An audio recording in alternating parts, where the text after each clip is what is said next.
কথায় আছে গ্রাম ছাড়া কোনো দেশের সংস্কৃতি পূর্ণতা পায় না। আর গ্রাম মানেই সরলতা, ভালোবাসা আর প্রকৃতির সাথে এক একাত্ম জীবন। বীরগঞ্জ উপজেলায় তেমনই এক গ্রাম রয়েছে যার নাম মদনপুর। দিনাজপুর জেলার অন্যতম গুরুত্বপূর্ণ পুনর্ভবা নদীর দেখা পাবেন এই গ্রামে।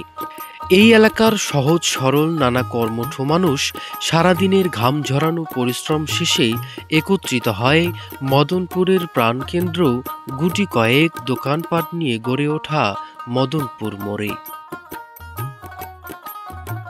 দর্শক, আমরা রয়েছি বীরগঞ্জ উপজেলার ৫ নং সুজালপুরের, এটি হচ্ছে মদনপুর। আমরা মদনপুরের প্রাণকেন্দ্রে রয়েছি, মদনপুর মোড় বলে এই জায়গাটিতে।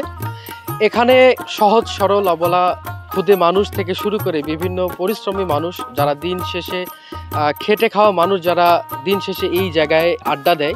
তো এই জায়গাটা আপনাদের দেখানোর চেষ্টা করছি। এখানে বিভিন্ন বয়স্ক মানুষ, বিভিন্ন কর্মঠ মানুষ যারা রয়েছে তারা এখানে সমবেত হয়ে তারা দিন শেষের যে আলোচনা, যে মনের কথা তারা সেখানে প্রকাশ করে। আমরা গরিব মানুষ, সন্ধ্যা দিয়ে চা খাই বাড়ি যাই। এই